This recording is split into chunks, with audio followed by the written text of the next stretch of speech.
Hi guys, Tracy here with another scrapbooking process video. I'm just starting off here with my Wheel of Wonder, which is a scrapbooking tool that I created for myself, and I have a video that shows you how I made it. And basically it has all of these options. I have two wheels and each wheel is double-sided, and I just picked a side there and I'm just going to spin it, and I'm going to spin it 3 times to kind of challenge myself. So this is a way to get your creative juices flowing if you're having trouble getting started. The options on this wheel were border punch, soft colors, lift a technique, shape punch, silhouette, stamping, old new, borrowed, blue. And so I'm just going to give it a spin here, and it landed on stencil. So I had to grab myself a piece of paper, which I couldn't find. And because I have definite memory problems when it comes to these sorts of things, I would be very likely to just spin this wheel and then proceed to just scrapbook whatever the heck I wanted. So I have to remember what it's telling me. Second spin got me stencil again, and the third spin got me border punch. And I spun 3 times because that's what my patrons recommended I do. I'm just showing off a little card I made the morning of this video. So you've probably noticed that this footage is a little bit different, or a lot different than what I usually do for my process videos. This is not the way I will be making process videos from now on. What happened here was I actually forgot to press record on the camcorder that I use for my process videos. I typically, as I'm live streaming with my patrons, I also record a process video so that you guys can see the process of what I have created as well. So I forgot to press record, but luckily my my computer just automatically captures everything that I live stream. So I did have this footage on my computer. So rather than giving you guys a half a process video, I decided to just go ahead and use this different footage. I know that it's higher contrast, it's a little bit more harsh, and it might be distracting to see me up there moving my hands around and stuff, but it will also show you a little bit more behind the scenes of what it looks like as I'm choosing items.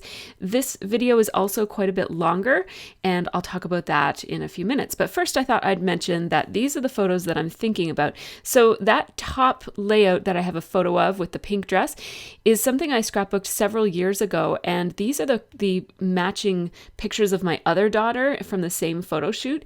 And I meant at the time to scrapbook these blue dress photos at the same time, like as a sister page to the page above. And so I'm thinking about scrapping those 3 right now today because they got lost. I dug into my older photos for this page. And so I have these 2 options. One is the 2 beach photos from around the same year. I think it was around the blue dress photos are from November of 2012, and I'm pretty sure that the beach photos are from the summer of 2013. They're photos from my husband's camera, so I don't actually have them on my photos, like my photos app on my computer, so I can't find the date of them. My husband could if we really needed them, but I'm just going to scrapbook them without the date.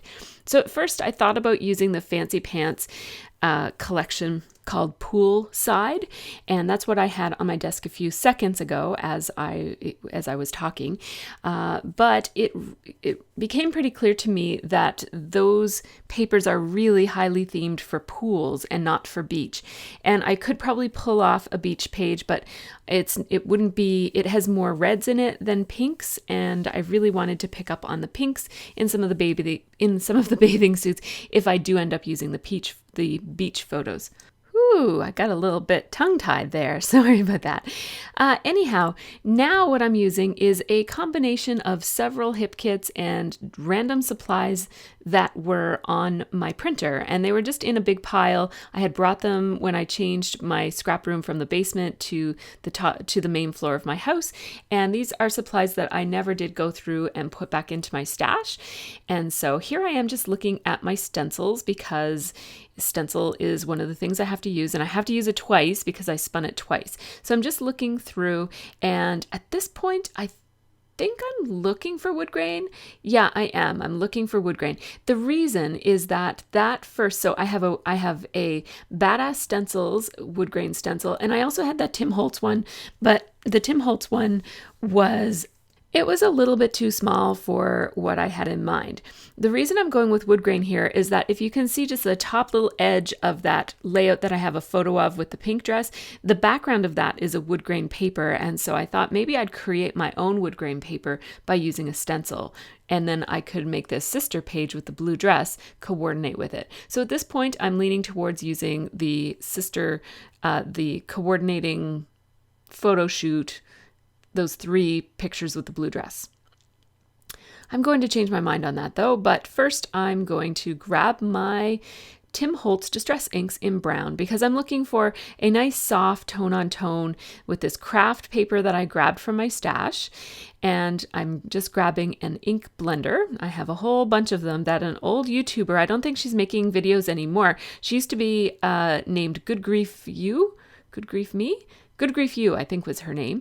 And she was an awesome YouTuber back in the day, the pioneering days when not many of us were doing process videos. She used to share her layouts and I loved her videos so much. I miss her so, so much.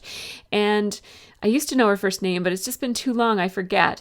But anyhow, she sent me this carousel filled with all these ink blending tools. And I have so appreciated having that in my stash. It's one of those things I probably would have never bought for myself, but having it has been really, really helpful. I've loved having all of my, being able to have a different tool for each ink that I use.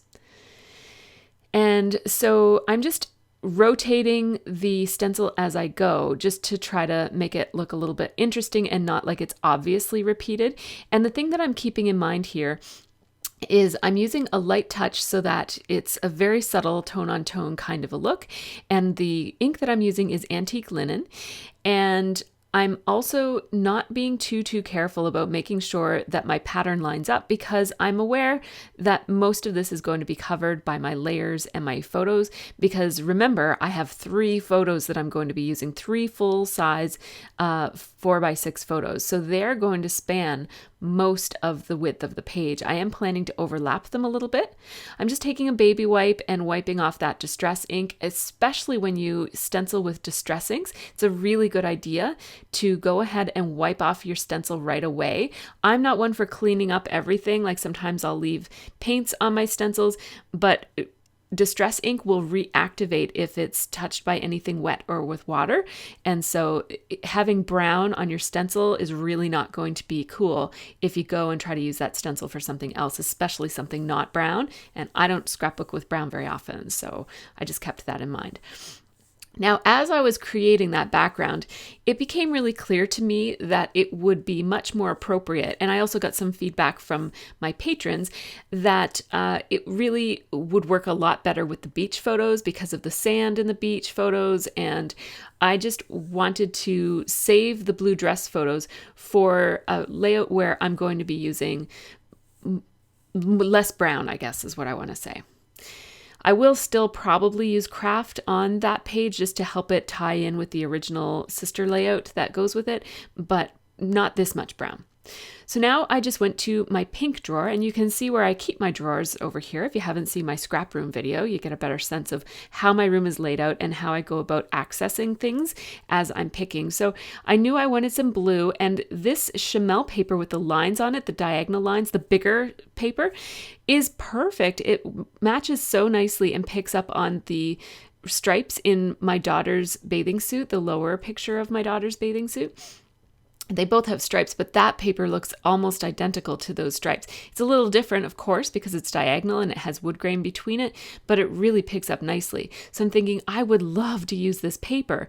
And I'm thinking, oh, if it only didn't have that little notch out of it, I could use it to back my paper. So I thought, wait a second, maybe I have another piece of it. Went into my stash, looked in my blue tab where I keep my sorted pattern papers, and voila, there it was. I can't even tell you how happy I was that I not only had it, but was able to find it. And that is because, you can see me smiling there, it's because I sort my papers in a predictable kind of a way that I was able to get my hands on that, because I don't have any complete Chamel lines. That's a Chamel paper. And so if it was a Dear Lizzie paper, for example, I could go into my Dear Lizzie stash and find it pretty easily. But because I don't have Chamel, I just searched under the predominant color, which was blue, and it was right there in my filing paper storage. And if you want to see how I store my paper, I will link a link to my paper storage system right here. So I'm deciding on this soft blue polka dot, which is from On My Desk by Gossamer Blue.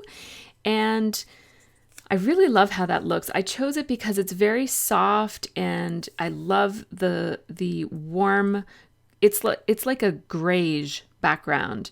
It's not quite beige and not quite gray. It's just a soft, warm color. And I love the neutral that brings into this page. And I really adore these leaves on this pink patterned paper. It really reminds me of the beach, and it's from the Oasis collection from Crepe Paper. And I'm just tearing a couple of edges on it, and I like the nice casual look that gives me. I'm really going for a casual, unstructured look to this page. And so the torn edges really help with that. I'm deciding here that I have to add a little bit more of the wood grain stencil to the background here. And that's just because of the way that my layers are turning out.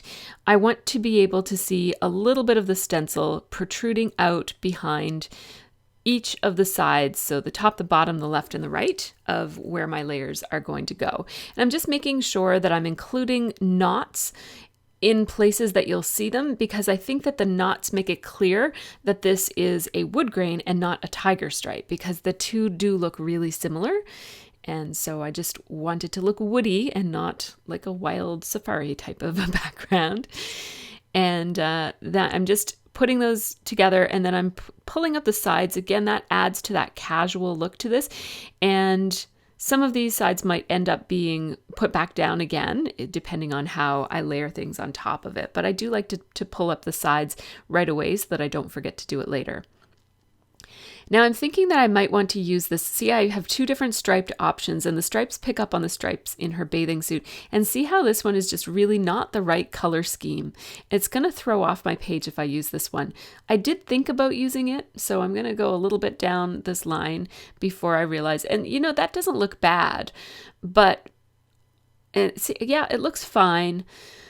But it doesn't pick up on the same kind of primary colors that are in her bathing suit. Like, she's got that bright yellow and that bright blue and the really bright pink. And all of those colors are exactly in that Chamel paper that I'm thinking about using as a mat around the entire page. And of course, if I use that mat around the entire page, I will not be using the striped other paper that I had. And just because they're completely different color schemes, and I think that they would clash with each other and compete quite a lot. So I'm only going to go with one of those stripes, and it's going to be the Chamel paper on the background. After being so happy to find it, I'm definitely going to use it. So there we go. I like how that looks, actually. It's just subtle enough. And one of the things that I was saying to my tiaras as I talked was that this paper is not going to cut it in a small amount. Like, I couldn't use a smaller piece of this paper to pick up on her bathing suit, because the stripes are so large that you're going to lose the overall effect if you don't use the whole piece. And so that's why I really am married to the idea of this being like my background for the background mat. So as you can see, I slipped back into regular mode here with my footage. So I remembered to press play or record on my camera at this point. And so I'm just going to pull out my little half-size sewing machine. This one is my Kenmore. I do have I do have two of these. One is this Kenmore half-size sewing machine that I got from Sears. It is the exact same machine as the Genome Sew Mini, which is the old version of the Genome New Home sewing machine. And I also have the New Home, and it's a wonderful machine. Obviously, I like it so much, I have two of them, so it's a very, very good machine. I'm just sewing all the way around this just to finish off the edges and give a little bit of texture and detail on the page. I do plan to do some more sewing somewhere. I haven't really decided yet. I don't decide or plan my layouts at all. I compose them completely on the fly as I go. So I don't really know exactly what I'm going to do with this page, but I do know that I want to put some sewing on it. I also have another stencil to use and also a border punch. So I'm trying to not forget that I have to do those two things, which is from that Wheel of Wonder spinning that I did at the very beginning of this session. So I'm really liking how that is looking. I like how the bright colors around the outside really pick up on the bright colors in her bathing suit. I'd love to use this piece of paper from my scrap bin. It was a piece of textured cardstock that I had run through an embossing folder, and I'm going to die cut this little tab and then use the tab as one of my embellishments on the page. And so I'm just grabbing my small little desktop die cutting machine. This is a Cuddle Kid, which is actually not on the market anymore, so you won't be able to find it in stores. You might be able to find it secondhand someplace. It's called Cuddle Kids, and it was a child-friendly die cutting machine, but I love the size of it. It's just so tiny, and it's great for running small dies, especially where I do videos and like to show my process of everything. It's nice to not have to clear my whole desk off to pull out my Big Shot or my Sizzix die cut machine. So what I'm thinking is that my second stencil will go on a tag. So I just picked a plain white shipping tag from my stash. You saw my tag drawer there that I pulled out. And as I mentioned, I'm going to stencil on this, but first I need to decide where the heck it's going to go. I'm thinking right there. I specifically left some space there, and when I'm designing a page, I like it to be not too centered, and so that's why there's more of that pink pattern paper with the green leaves on it over on the right side than there is on the left side. That allows me to add a larger cluster over on the right side, and it really doesn't matter whether it's the left or the right. I just like it to be off center. So I'm just looking at my options. The stripey one was appealing to me because it picked up on the stripes on both of the bathing suits, but I ultimately decided to go with this. This is an old-time favorite stamp of mine. I'm pretty sure it is from Studio Calico, and I'm pretty sure it came in a kit several years ago. And I really like the thickness of these stencils. They're quite a bit thicker than the ones that I typically get, and I do really love the chevron shape. Chevrons were really hot for a little while, like very, very, very trendy, actually for a long while. And I think they were so trendy that they've sort of become a staple. So chevrons are kind of like a polka dot or a stripe these days. It's a very classic shape at this point.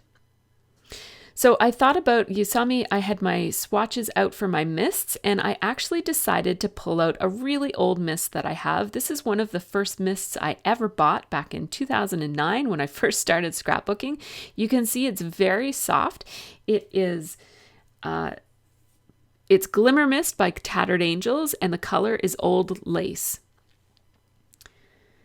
And as I'm doing it, I'm not sure if it's going to make a big enough impact, but when I pulled it off, I really liked the subtle look that gives the tag. I didn't want the pattern on this tag to compete with any of the other patterns that are on the page, and so that's why I went with a very soft. I wanted it to look very beachy, and I think that this color is it kind of has that golden kind of, it's not gold, but it has a bit of shimmer in it, and it's a little bit brown, but more beige, I guess. I really like how it looks. It's a nice, soft neutral, is I guess what I'm trying to say, as opposed to a really in-your-face gold.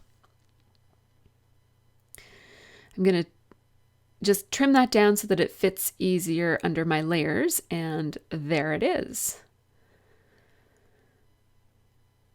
So I went to get some twine, and this twine literally popped out at me as I opened my drawer. So I thought, well, it seems to want to be used. So I put that blue twine there. It does pick up on the blue in her bathing suit, and I'm just going to go with that for a little while. I'm eventually going to change that twine to a more neutral twine, and we'll see I'll try to remember to mention why I do that when I do it, but you'll see that it stops working at some point.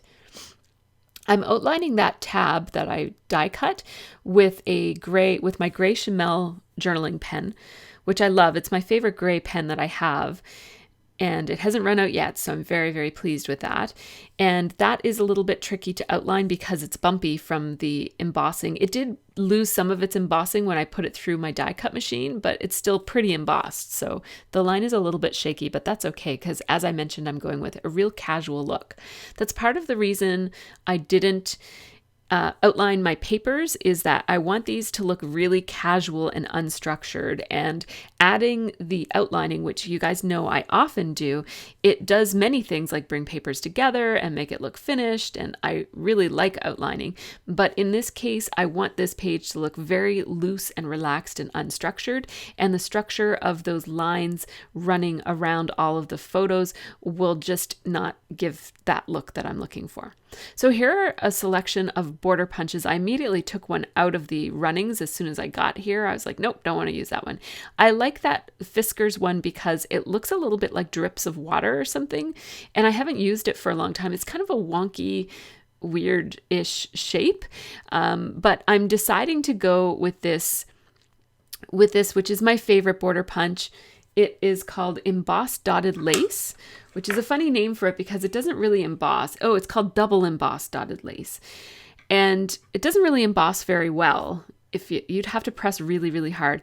And my thought was that I could use the off pieces as waves. And then I didn't like that because they're just way too tiny to use in a significant way. And then I thought I would go back to this. I used to do this all the time when I was a beginner scrapbooker. I used to just fold the punched border in half and kind of like fold it around my page. And I really loved that look, and I do still really love that look, and I don't use it quite often enough.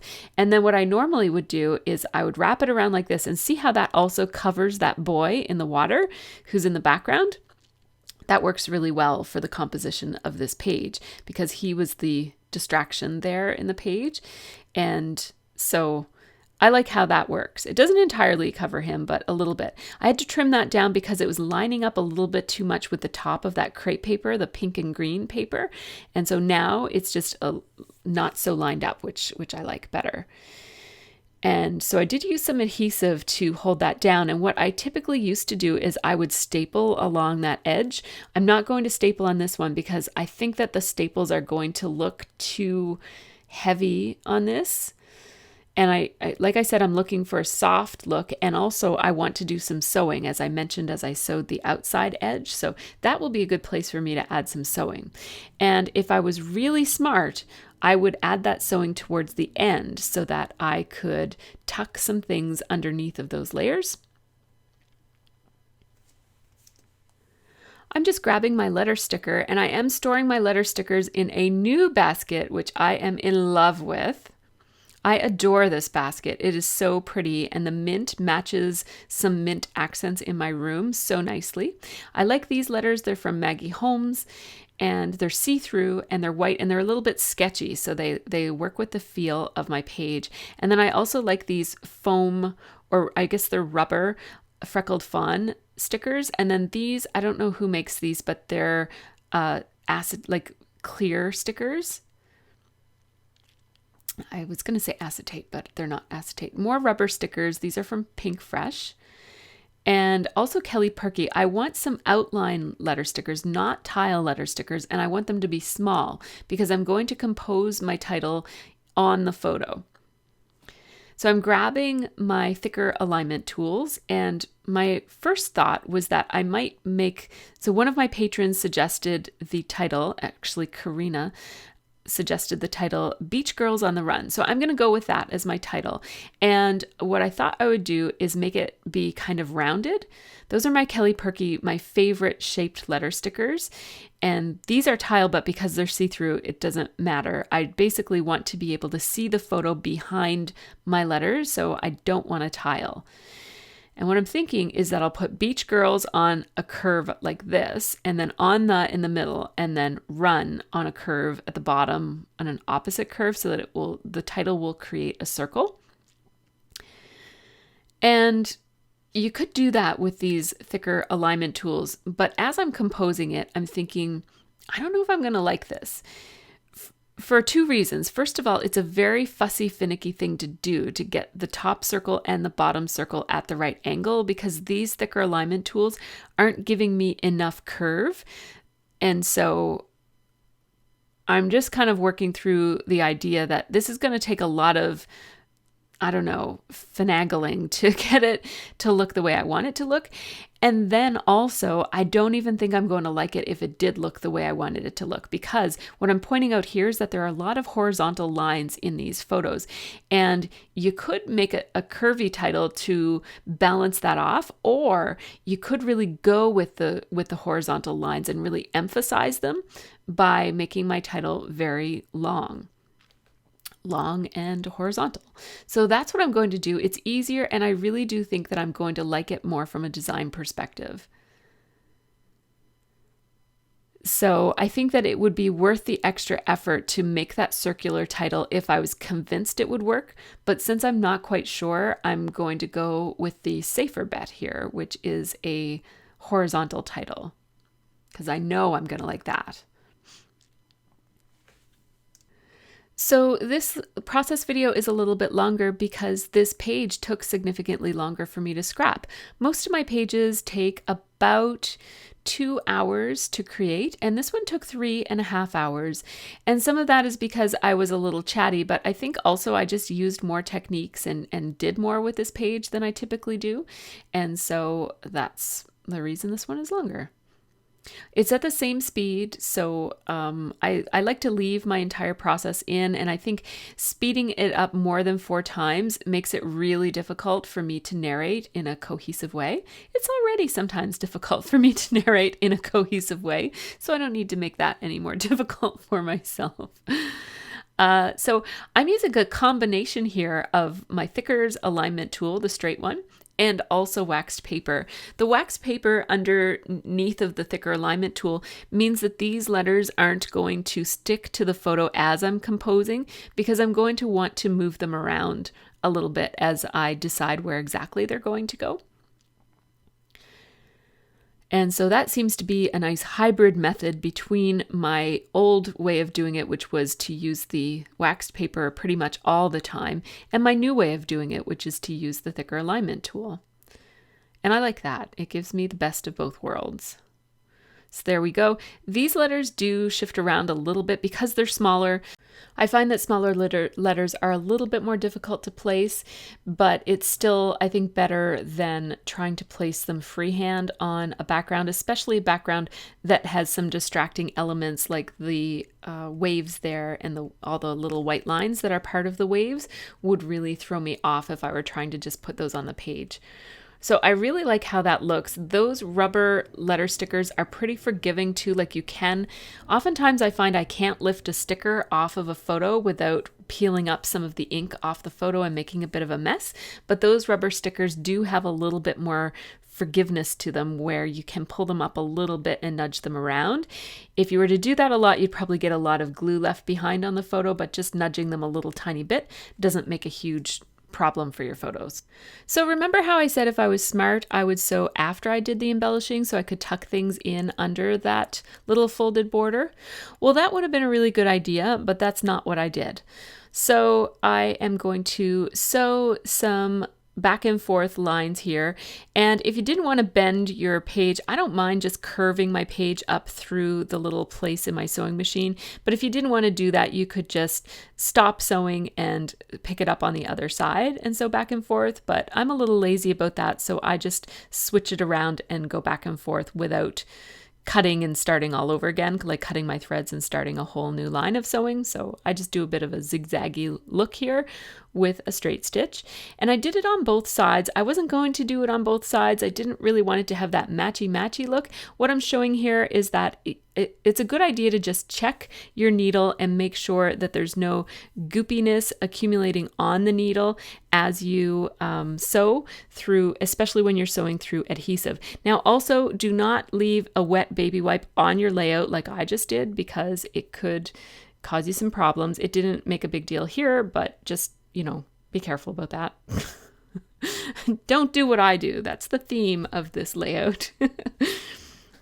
So my layers are doing a little boogie there on the page as I shift it around, and it's trying to decide where it wants to live. And I think I'm going to put it right around here, kind of centered, and I'm thinking about leaving the thread strings hanging, but I will trim them off a little bit later. So the page is ready for embellishing now, and before I do that, I'm just going to clean up all of these papers that I didn't use. These are the ones that didn't make it onto the layout, and so I'm just grouping them by color and putting them back in my scrap drawers so I can use them another time. These are the papers that I'm just going to go ahead and put in the recycling because they're just too small to keep. I have tons and tons of scraps, and I'm using them more than ever. I really love dipping into my scraps. I've got some beautiful papers in there. So it's nice to get them onto pages and into my albums. Now that I'm all tidied up, I'm ready to start embellishing. So I have these pink fresh embellishments that I think are going to look nice. I like the graphic look that they have, and the colors are really great for this page. I also have, so these are, over to the left are ones that I'm not going to use, and then over to the right are the ones I will use. So that big package of embellishments is from from Paige Evans. And I'm also going to use a doily. So Irit Landgraf was in my live stream chatting with us, and she suggested a doily, and I thought that was a great idea. She suggested it quite a while before, and I was keeping it in the back of my mind to try to use a doily.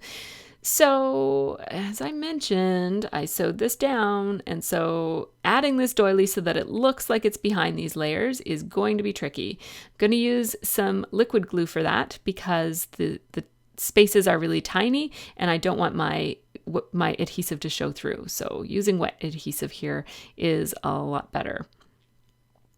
And I'm just sticking it in so that there is a tiny little ledge between where the stitching is and the edge of the paper. So I'm sticking it in there. Of course, it's very easy to stick the second piece of the doily in, and that I really like that repetition from one side to the other. Right now it looks like a big long doily going across the back of the layout, but as I add embellishments, it's going to be a lot less noticeable, and it's just going to add this nice soft touch of feminine detail behind some of my other embellishments. So these are those Paige Evans embellishments that I have. I forget which collection these are from, but I have 3 packs from the same collection. One is wood veneer, but it's kind of like a really light balsa wood veneer. And then there are some tabs and tags, I guess, like some journaling pieces, and then some ephemera pieces, like just die cut shapes with printing on them. So I'm just looking through and I'm picking out, as you can see, I'm just moving over to the left, anything that I might want to use here. And I'm thinking I want something kind of big to go right beside. So this is where my bigger layer is going to go, like my bigger embellishments. As I mentioned earlier in the narration, I left more of the pink paper over on this side so that I could have a larger embellishment cluster here that would include larger items. And I'm adding some frames to the mix here because I find frames look really nice tucked behind things. And so that's why I'm pulling those out. They give it a nice anchor for other things to go in front of. So that's what I'm keeping in mind there. And now I'm having a look at these Pink Fresh Studio embellishments, which really kind of popped out at me as being the best things to use on this page. And so I'm pulling out a few things there. There weren't as many as I thought there would be. I really like that little tag in my hand, so like that little square from Pink Fresh Studio. And I'm thinking that this little journaling piece, I could put some hidden journaling in here, although I'm not going to journal on this page. I don't really remember the day, and it was too long ago. I don't really have a story other than look at these cute photos that my husband took, and I don't want to forget about them, so I'm putting them in my scrapbook. That's basically the story of this page. It's a bit of a non-story. I really like the layering of that white rectangular piece from Pink Fresh Studio with the delicious banner on it. I obviously will need to cover up the word delicious. And what I'm saying here is that although I like that moment die cut, it's too big and there's no right or wrong way to do it. But personally, I like my title to be the biggest thing on a page. And so moments is competing a little bit too much for me. And so I'm not going to use the moments die cut.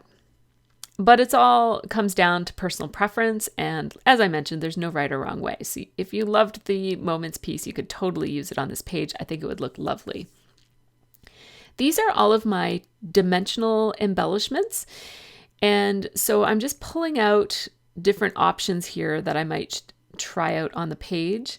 I have these pins of butterflies that I really love, and I think that it would look nice and feminine on this page.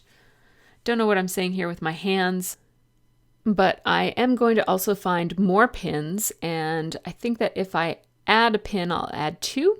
That first blue one was a little bit too dark blue, so I picked the lighter blue. This is a metal doily, and I think it might be from Freckled Fawn.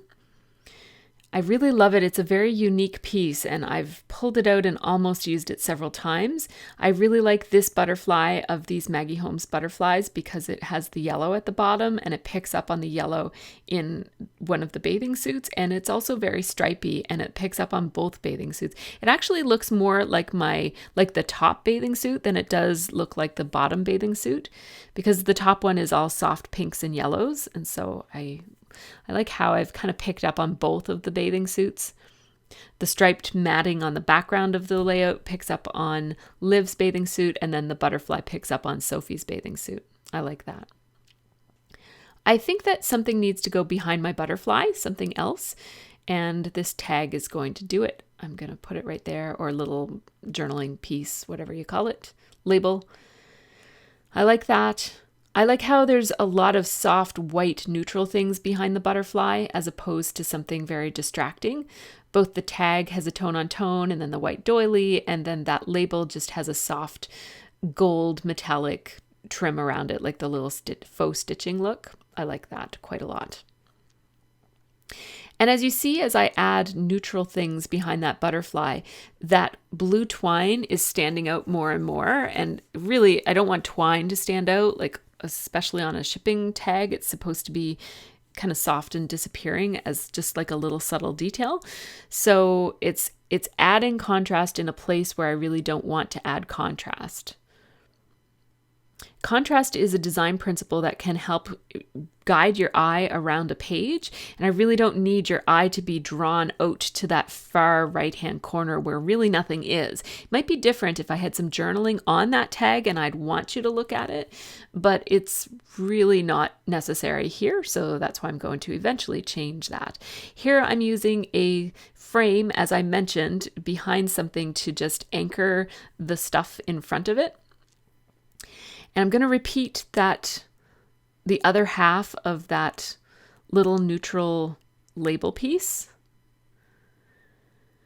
I'm going to cut this down so that it also looks like it's tucked under there. And you can only do so much with this because eventually things are going to start popping out over the border there, the border punch. So in this case, this would have been too much to layer, so the extra little piece of that label, but because the heart is going to cover the area where it would be lining up with the border punch, it works okay. And I'll put that delicious tag on top, or little banner on top of the gold puffy heart. And the gold puffy heart, I think, is a Maggie Holmes embellishment as well. I love Maggie Holmes embellishments. Even when I don't get her papers, I love the embellishments. And they typically work well with previous collections. So I have enough Maggie Holmes paper in my stash. But if I were to buy new things, it would be Maggie Holmes embellishments because they're very usable and they add so much texture. And she makes really good embellishments that make good focal points, like that butterfly, for example. Now with that gold puffy heart over in the left embellishment cluster, I feel like I need some more gold over on the right side. You really don't, like, especially now that I'm looking at it, having taken a break from this page, I'm seeing that really I didn't need to add another gold thing over here, but I still felt like I wanted to. I like the idea of repetition on my pages, and I knew I had some gold puffy hearts somewhere that were like, I'm looking for something that's a softer gold instead of that really bright, shiny, reflective gold that is often on gold elements. And so these puffy stickers aren't exactly that, but they're not quite as shiny and reflective as other gold elements are. So I picked those out as working reasonably well.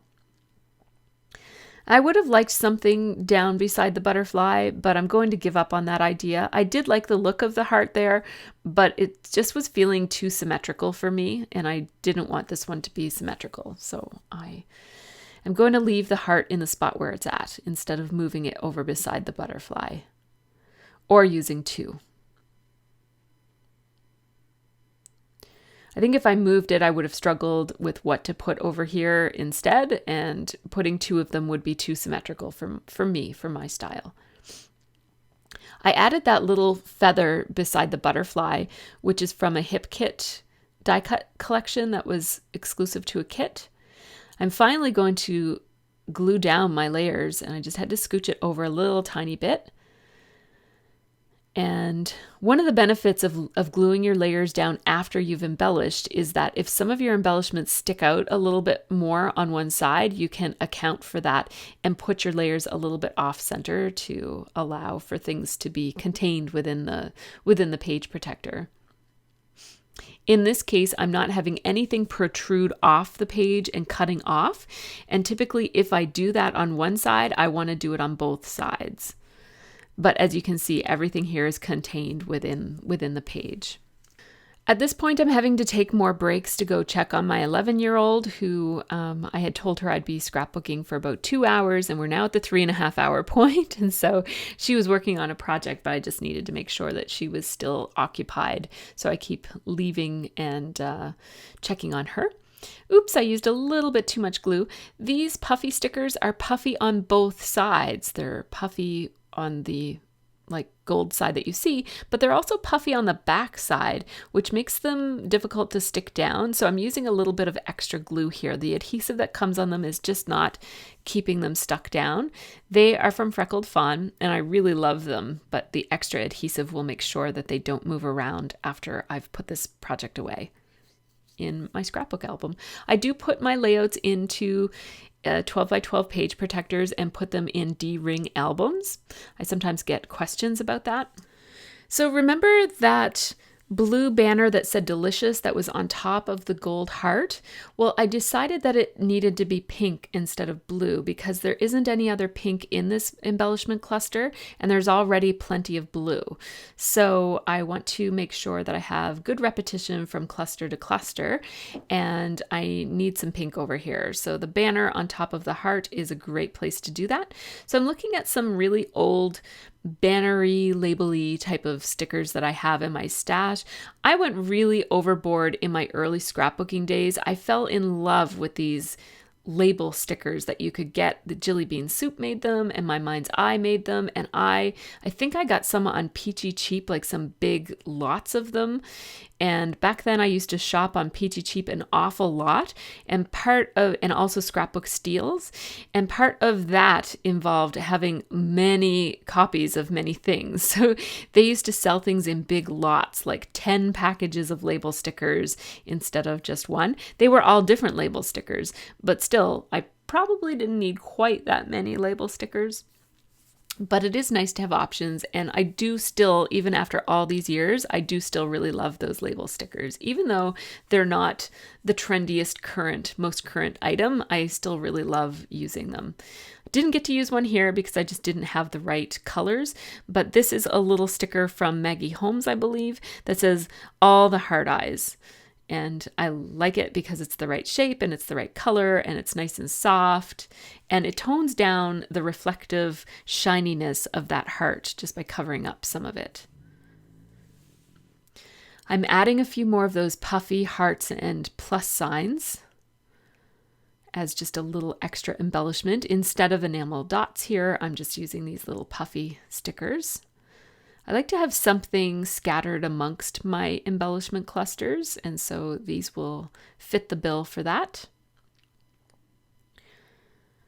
And I think it was Irit who suggested I add a second pin here, and I thought that was a really great idea, so I'm just adding a second pin beside the butterfly. At first I thought that adding pins there would be too distracting with the antennae of the butterfly and then also the pins and the feather, but I think it looks good. I like it.